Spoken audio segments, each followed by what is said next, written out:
साला सरकार की सोच तो शैतान की सोच से 2 कदम आगे निकली।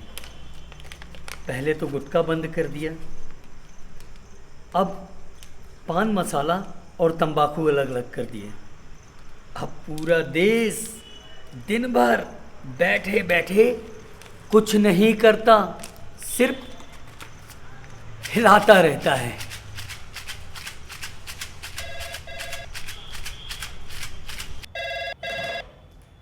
हेलो। हाँ माँ, प्रणाम माँ। अरे नहीं माँ, आज ऑफिस का पहला दिन है। अरे नहीं, आपके आने की कोई ज़रूरत नहीं है। अरे आप कुछ दिन भाभी के साथ सास बहू खेलिए ना। अच्छा ठीक है, सब व्यवस्था हो जाएगी, खाने वाने की व्यवस्था कर लूँगा। नहीं नहीं, मैं गाड़ी भिजवा दूंगा तो आप आ जाइएगा। चलिए अब रखिए, मुझे बहुत काम है, मैं फुर्सत होकर आपको फ़ोन लगाऊंगा।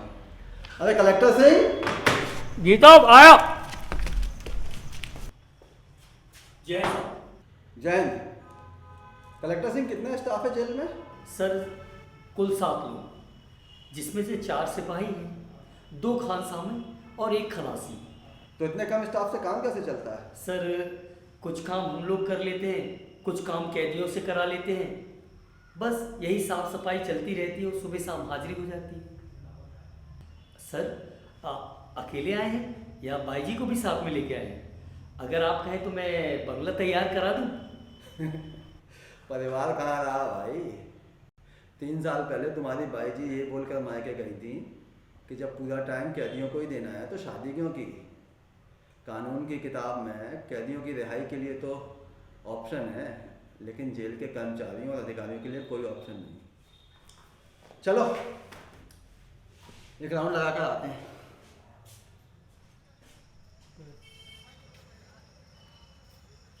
साहब, इस तरफ से।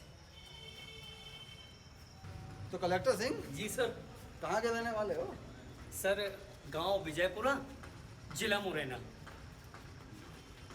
तो तुम्हारा नाम कलेक्टर सिंह कैसे पड़ा?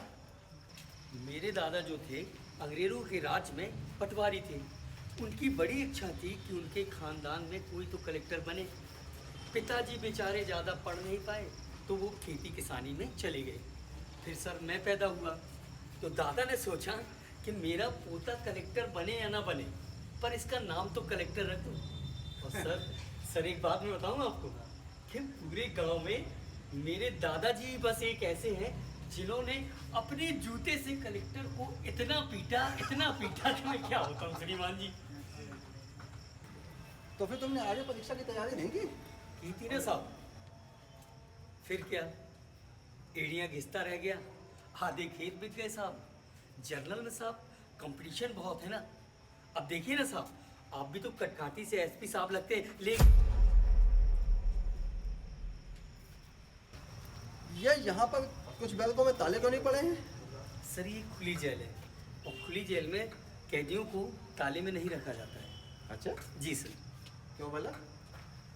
क्या है सर, जैसे यहाँ पे कैदी जो है सालों की कैद काट चुके हैं, वो दूसरी जेल से जिनका व्यवहार अच्छा होता है उन्हें यहाँ भेज दिया जाता है। बस सर दिन भर ये काम चलता रहता है और साफ सफाई होती रहती है। तो फिर इस बैरक में ताला क्यों पड़ा है? वो सर इसको स्टाफ रूम बना रखा है। जो गैर जरूरी सामान होता है तो इसमें डाल देते हैं साहब।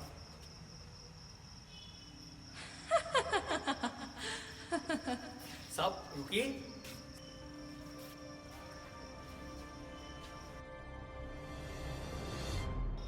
तुम तो बोल रहे हो ये खुली जेल है, फिर उसको हथकड़ी और बेड़ियों में क्यों डाल रखा है? सर ये एक चुड़ैल है। क्या बकवास करते हो? सर मैं बकवास नहीं कर रहा हूँ, सच बता रहा हूँ कि चुड़ैल है। ये सर कई आदमियों को खा चुकी है। सुबह से पी रखी है क्या कलेक्टर सिंह? सर ड्यूटी पे नहीं पीता हूँ और सुबह से तो बिल्कुल नहीं पीता हूँ। सर वैसे भी आज मंगलवार है, मैं कैसे पी सकता हूँ? साहब चाय तैयार है। क्या बकवास मचा रखी है। चलो।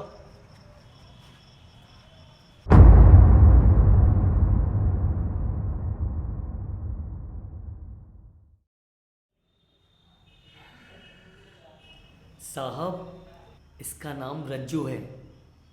लोग कहते हैं कि इसकी माँ का किसी तांत्रिक के साथ चक्कर था और उसी तांत्रिक की ये नाजायज पैदाश है। साहब, इनके समाज में ये सब चलता है। और तो और साहब, इसके सगे बाप ने ही इसके साथ गंदा काम कर दिया था।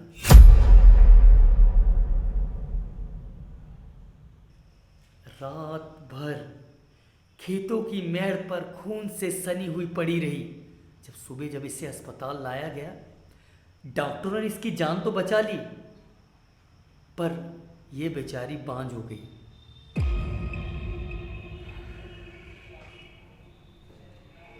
साहब, जब ये अपने गांव वापस लौटी ना, 1 हफ्ते के बाद इसका बाप कुत्ते की जैसे तड़प तड़प कर मर गया था साहब।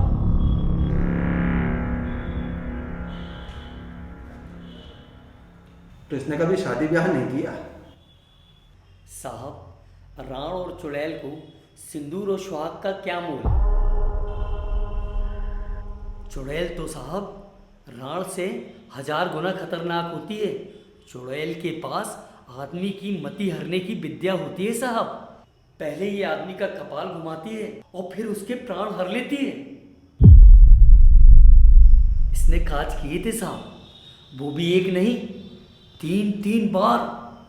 इसके तीनों खसम अजीब अजीब तरह से बेमौत मर गए साहब। 3 ब्याह? इधर तो एक नहीं संभाला जाता भाई। तो फिर ये जेल में कैसे आई? साहब, बच्चा चुराने के जुर्म में। सच में बच्चा चुराया था क्या? सच क्या है साहब, ये जाने या महाकाल। अभी केस चल रहा है। सर, लोग बताते हैं ये ऐसी हरकत पहले भी कर चुकी है। वैसे भी सर, लोग कहते हैं कि चुड़ैल को छोटे बच्चों का कलेजा बड़ा स्वादिष्ट लगता है साहब।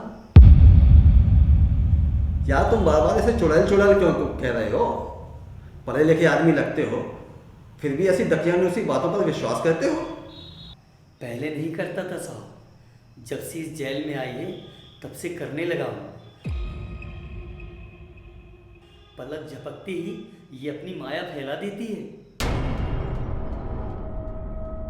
पिछले साल 10 दिसंबर को मेरी अम्मा का स्वर्गवास हो गया था।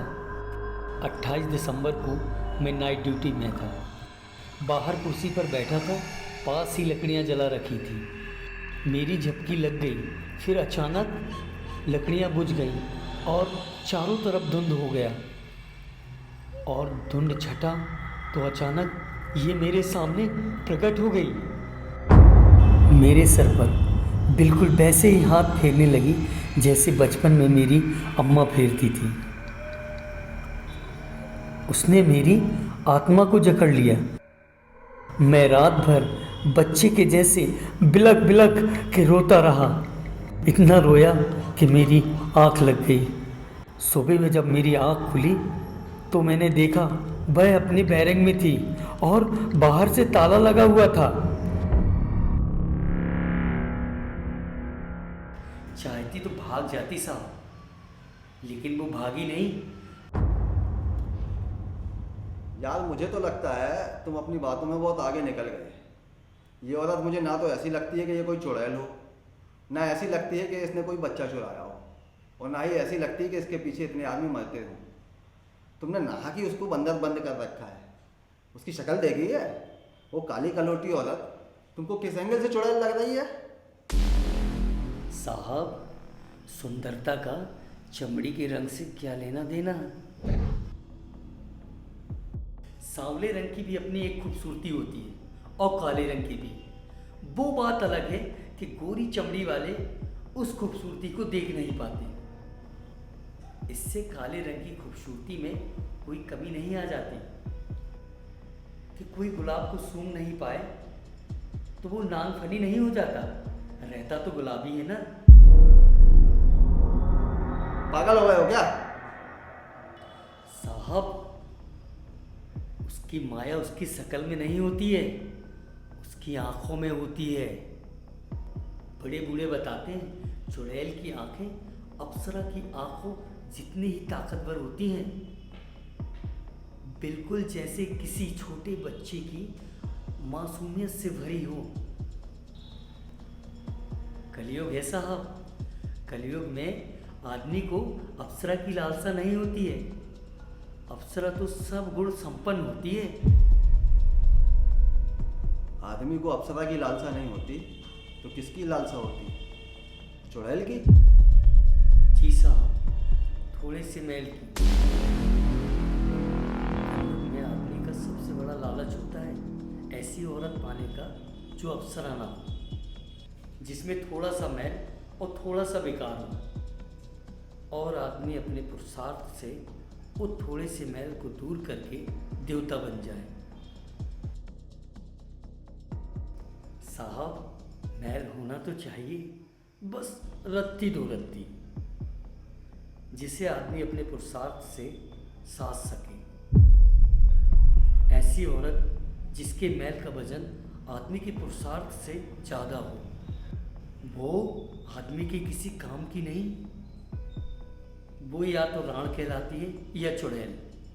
ऐसी औरत को साधने के चक्कर में आदमी देवता की जगह सिकंडी बन जाता है।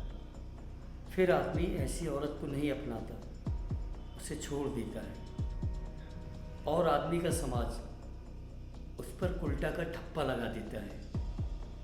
इसलिए तो रंडियों के खसम नहीं होते हैं साहब। समाज में रंडियों के मेल को कोई भी आदमी नहीं साध सकता साहब। ये जो रज्जु है ना साहब, विधाता ने इसमें सुनार की तराजू से तौलकर हिसाब से मैल भरा है। जो भी आदमी इसे देखता है ना साहब, मंद मुग्ध हो जाता है। इसका जो नपा तुला मैल है ना साहब, वही तो इसका पास है जो आदमी की मति हर लेता है। कैसा मैल? विधाता ने उसे रूप साधारण दिया है, रंग सांवला, लेकिन आंखें बेजोड़ दी हैं। उसकी आंखों की खूबसूरती का मैल ही तो माया का बल है साहब। उसकी आंखें देखकर आदमी माया के पास में बन जाता है साहब जी। उसके रूप और रंग पर ध्यान ही नहीं जाता। उसकी आंखों में कभी मत देखिएगा साहब, नहीं तो उसके मैल का नाग पास आपकी आंखों से आपकी आत्मा में उतर जाएगा, जो आपके कपाल को जकड़ लेगा। यार, ये मनोहर कहानियों वाली बात बहुत हुई। तुम ऐसा करो, उसकी बेड़ियां खोल दो। आज मेरा पहला दिन है, आगे देखेंगे क्या करना है।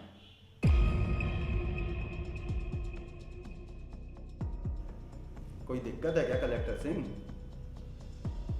साहब, इसे खोल तो दूं, ऐसा ना हो कि फिर इसकी माया चारों तरफ फैल जाए। यहाँ जो कैदी हैं सारे कच्चे मन के हैं साहब, कभी ना कभी इनने जुर्म तो किया है। ऐसा ना हो साहब कि फिर कोई घटना घट जाए। पहले जब खुली रहती थी ना साहब, तो इसने रफ़ीक कसाई को अपने बस में कर लिया था साहब। रफ़ीक अपने ही इकलौते बेटे के कत्ल के जुर्म में सज़ा काट रहा है। बेचारा फांसी लगाने की कोशिश करने लगा था साहब। उसकी हालत सुधरने में 6 महीने लग गए थे साहब। इस चुड़ैल ने रफ़ीक की आत्मा को बांध लिया है साहब। यार बकवास बंद कर, जितना कहा है उतना कर। बात समझ में आई? अफसर तू है या मैं? जो होगा उसे मैं देखूंगा। अभी जितना कहा है उतना कर।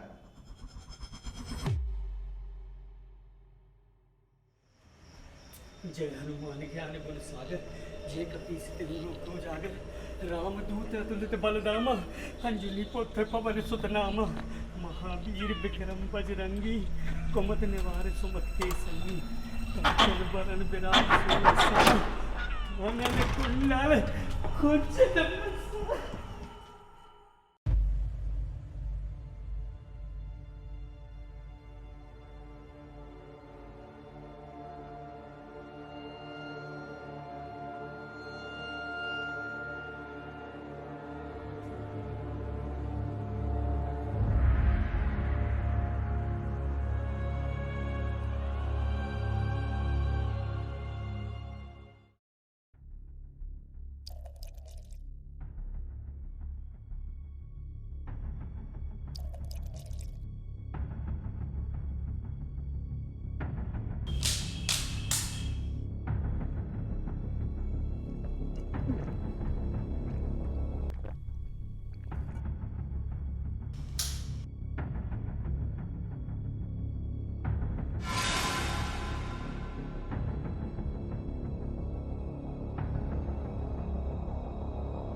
मैं माया का वास है तो मैं भी कल की हूं।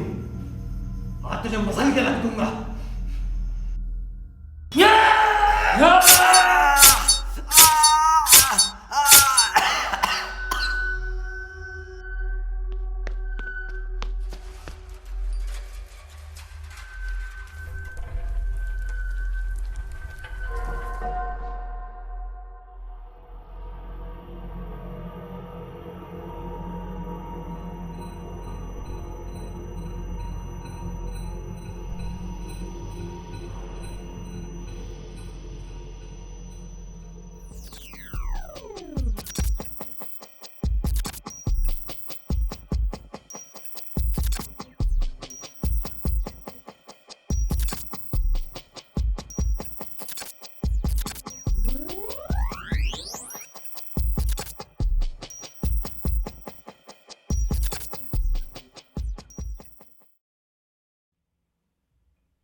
नमस्कार प्रिय दोस्तों, अगर आपको हमारी फिल्में पसंद आई हैं तो हमारी फिल्म को लाइक शेयर ज़रूर करें और आने वाली फिल्म के लिए हमारे चैनल को सब्सक्राइब ज़रूर करें। तो जल्द ही मिलते हैं एक नई फिल्म के साथ। धन्यवाद।